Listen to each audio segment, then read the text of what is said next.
Hello, I'm Russell T Davies and I am the writer and creator of Dark Season. Hello, I'm Scott Handcock. I am the producer and director of Dark Season.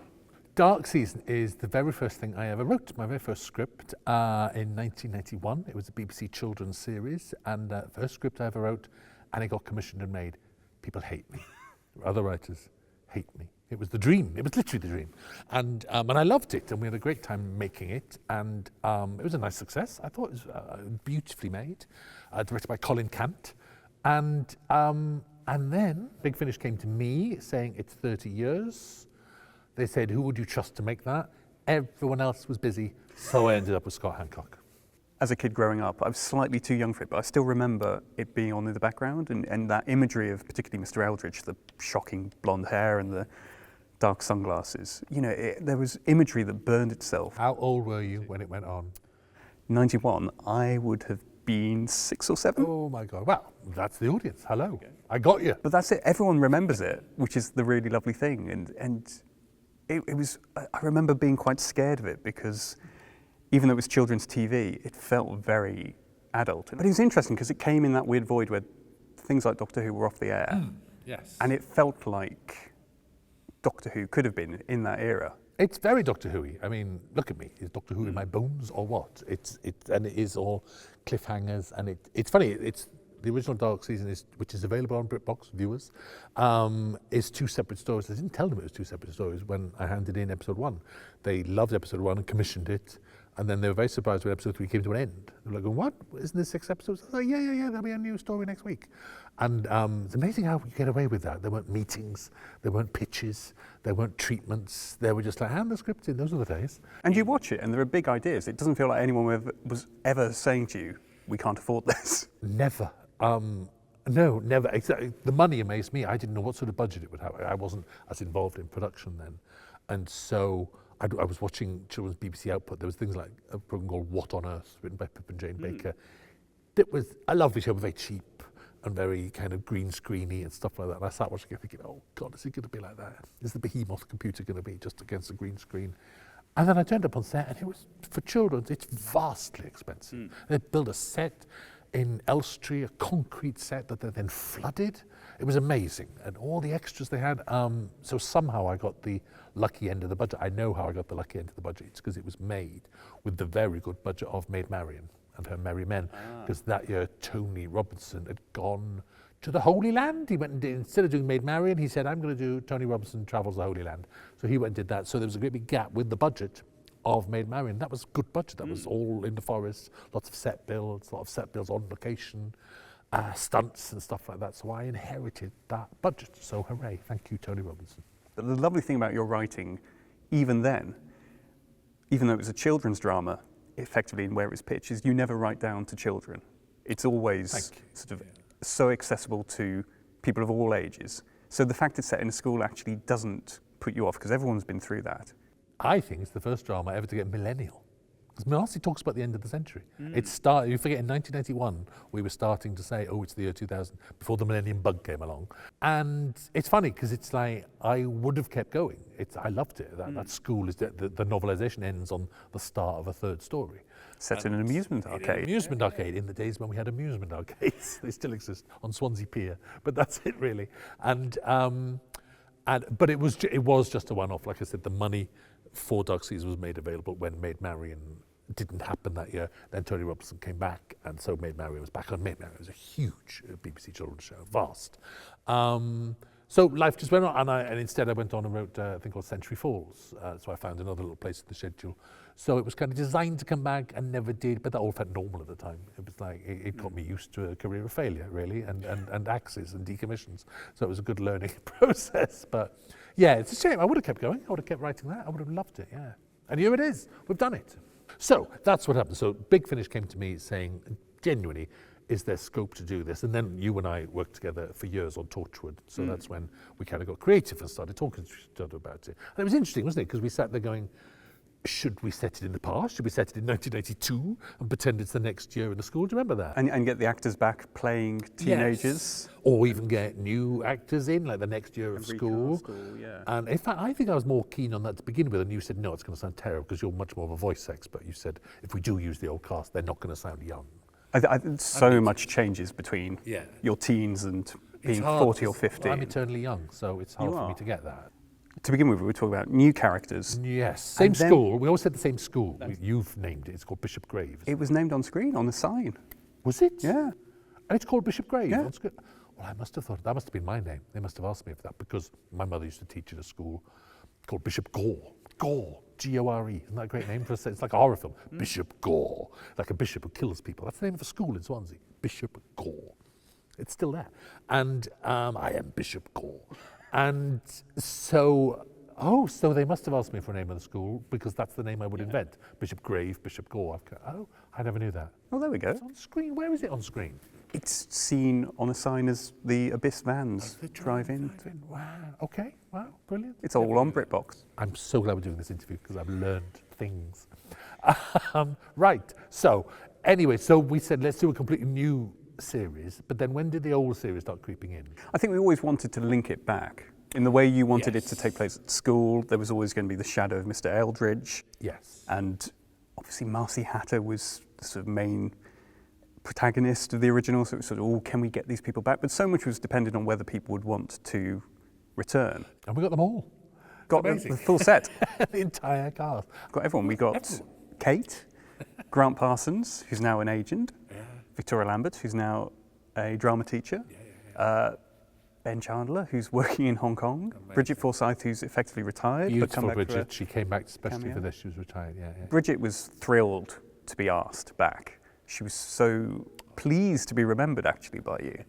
And she's always been clear it's one of the happiest jobs she's done. Yeah, but- She still hoots at the idea of having a JCB license. She has got a JCB license. She had If to- you haven't that seen Dog bulldozer. Season, now is the chance to go and see it on BritBox. Thank you. And her presence in the finale is gorgeous, isn't it? It's like a great force of wisdom. It's like an and old knowledge. sage coming along and just guiding. She brings a real gravity to it. I love it. Yeah. And she was just so thrilled to be included and that we'd accommodated her. And the brilliant Steve Foxon, one of our sound engineers, went to her home with a mobile studio and just spent a morning with her, and I directed remotely, and it's seamless. It's lovely. I'm so pleased you did. It's Brigit Forsyth. She's a legend, and we got her. I'm so pleased. I'm so delighted that that happened. I've literally forgotten. I'm slightly busy on Doctor Who. How did we get Kate Winslet? What did we do? Do you remember we got a lovely email from Jason Hay-Gallery after we investigated saying the subject line, I remember this clearly, was Kate Winslet would like to have a chat. That's right. So he got in touch. Big Finish got in touch. We contacted the agent going, would this be of interest? And to I think all our surprise, she said yes. And then she asked for your phone number. That's right. And I remember you phoning me up when I was in the middle of a quite busy meeting upstairs going, or you literally just screamed, she said yes. And I scream. I can't believe I screamed. I had to very politely Very go, butch. that's lovely, Russell. Can I follow this up with you later? Oh my God! Because we couldn't believe it, could we? And she was, and I kind of knew there was a chance because she does. Whenever she does interviews, she often get. If there's a science fiction journalist in the room, you can guarantee they'll say, "Do you remember doing Dark Season in 1991?" And I kind of remember the place her life was in and the people she knew on that show. I always knew that she'd remembered it well. It was her first job as well. Yes, it was her first job, and you know I hadn't seen her for 25 years or something, but I knew there was an inkling of a chance, because she seems so nice anyway, but she genuinely has good memories of it. But still, you're like approaching the biggest actress in the world. Particularly for Big Finish, you think no one that big and busy, and you know she can pick any job she wants, is going to come and do a day with Big Finish because she won't have time or won't have an interest in audio. But actually, you discover loves doing voice work, but also loves Dark Season, and was really fascinated to return to Reet. She had a proper interest in exploring that character again and revisiting her first job. And then when she said yes, I remember you going, right, we need to write more of her in. Yes, I did. So we were just boosting her part. At this point, I wasn't writing any, but then I was like, out of the way, Scott. Because you and I had a day with Kate Winslet. I thought I'll go along to this day, I'm not missing this. And so we had a day in London with her, which was very exciting. And I was absolutely thrilled to see her again. And you never know what someone's going to be like. And my God, she was delightful, wasn't she? Oh, we didn't start for an hour because you two were just yapping away. But it was brilliant. She was so into it. And about a little bit of me thought, I wonder what Scott's going to be. I was thinking, Scott, please be nice to Kate Winslet. Don't be a brute. Don't be the bully that I know you are. And I thought you were absolutely amazing. But it was so good to see you at work. And there's just no airs and graces with you. And you don't treat anyone any differently. And she loved that. I think she had a real whale of a time. I thought it was gorgeous. You've got to make people relaxed. And also because you're making them match performances. Yeah. In fairness, you've got to say, actually, the equally most important person to get was Victoria Lambert, because that's someone who's retired from it. She's a teacher now, but equally, gorgeous woman and a huge part of what Dog Season is. But we couldn't find her, and then on Facebook, what was it on Facebook like? The Paddle. There's a lot of Victoria Lamberts on Facebook, and just like a few months before, and quite by chance, she put Marcie's Paddle up as like her ID photo or with her photos, and so I was scrolling through. We were like going, oh, we'll never find her. And I was like, Victoria Lambert. And I went, that's the Paddle. That's it. And then we found her and traced her down. I remember dropping her the message going, are you the Victoria Lambert who starred in Dark Season and got a very tentative reply? You know when you see a little ... of someone typing and then it fades away? Of just over an hour waiting for the message. You are dodgy. And eventually she went, yes. I think even on the day when she arrived at our studios, she was going a bit, is this... In case it was a trap. I think so, because... the Dog Season trap. And then Ben Chandler was the same. We How did you track him down? A friend of mine said, oh, I'm friends with the guy who played Tom on Facebook. Oh, wow. And so literally pointed me in the right direction. And I think, again, Ben was a little bit sort of tentative of, is this a gag? Yeah. Because it still gets rolled out at business conventions and stuff. People go, oh, here is a clip of our boss. People do that with my play school. When I did an episode of Play School, people roll that out. Yeah, how funny. And then, hilariously, Mr Eldritch is best mates with Andy Pryor. Well, that was, yes, Grant Parsons is now a very powerful and brilliant agent. He's the agent you want to have. So I'd always kind of been in touch with him. Andy Pryor had put us in touch. Andy Pryor's the casting director on Doctor Who. He'd always said, Grant Parsons always remembers that. And again, it was obviously, I've got to say well done to that production team back in 1991. Everyone remembers it happily. They all have a big smile on their face. Oh, God, we had such a good time on that. And that is Colin Cantor and the producer, Richard Callan, as well. Nice people. I visited that set. It was one of the very first... Was it the first drama set I ever visited? It probably was. It was. I wouldn't have been on one before. And it was noticeably happy and fun and a laugh. And so they all brought this lovely memory of it. Phenomenal cast coming back. And then we've got a brilliant new cast. We've got H. Wiley playing Taylor, the child of Tom and Reet. Who knew they'd get together? I did. You did. We've also got Bethany Antonia as Nina, who's a bit sporty and a bit more sort of headstrong and sort of acts before thinking sometimes, but is really good, who appears in House of the Dragon and Nolly. She's in Nolly, my new show on ITV. Yes, she's brilliant. So that was a lovely coincidence of casting. Yeah. And then Jacob Dudman, who's no stranger to Big Finish listeners, but also doing so much on Netflix. He's a brilliant young actor. Got to work with Jake then, if you must. Eye roll. He's just so ugly to look at, really. But I can't bear it. That's why he does audio. Yeah. But the three of them, literally, because you know how it works, we record out of order, even on audio. And we were doing, 5 days disjointed because of scheduling, and they just instantly found their dynamic and their rhythm, all so individually meticulous, but together. They had fun, didn't they? We had the best week. Yeah. And they met some of the old casts?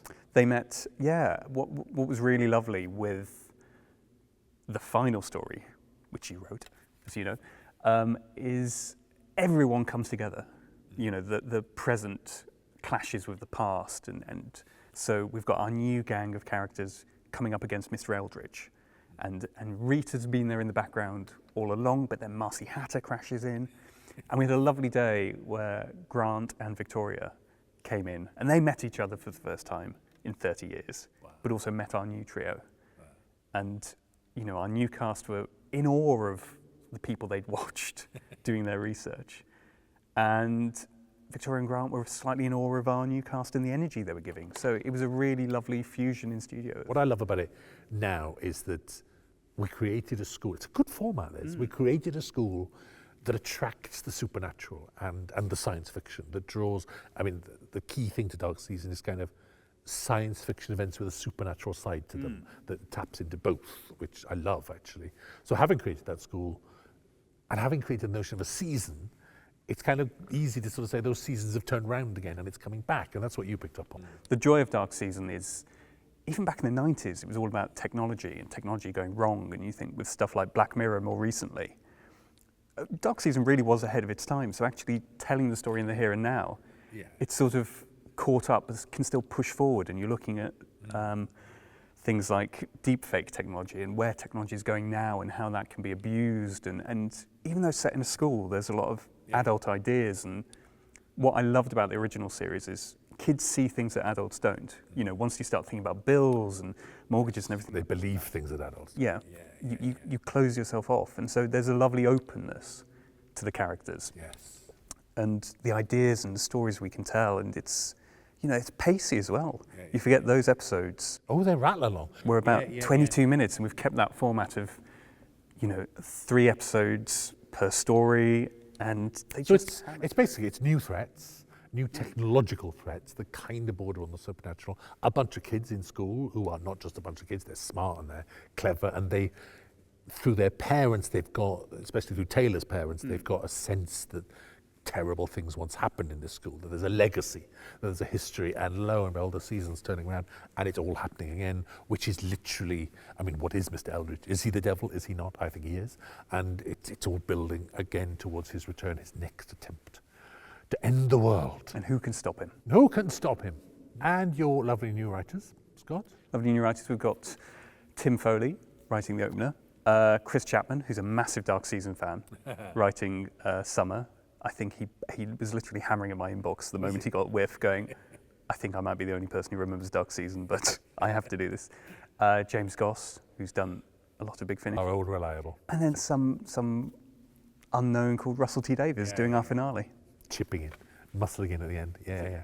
And I love the end result. You've all worked, you and your teams, you and your musicians. And Oh, Rob Harvey, our sound designer and composer, is brilliant. gorgeous. Did Mind of the Hodiak and the Dark Season audiobook, and just such fierce talent at Big Finish. Very proud of it. I'm very proud of what we made here. I think it's lovely. It's funny. You do something 32 years ago, and I never stop thinking about it. Once you've written and made something, they never leave your head. They're always there ticking away. It's you don't forget these things at all. They're part of your life. Of course you don't forget them. And to have it come back to life like this is, with all that cast, all of them, is really special and lovely, and I'm thrilled that we've done it. No, I mean, a Big Finish story written by Russell T Davies, starring Kate Winslet. It's not bad, is it? It's bonkers.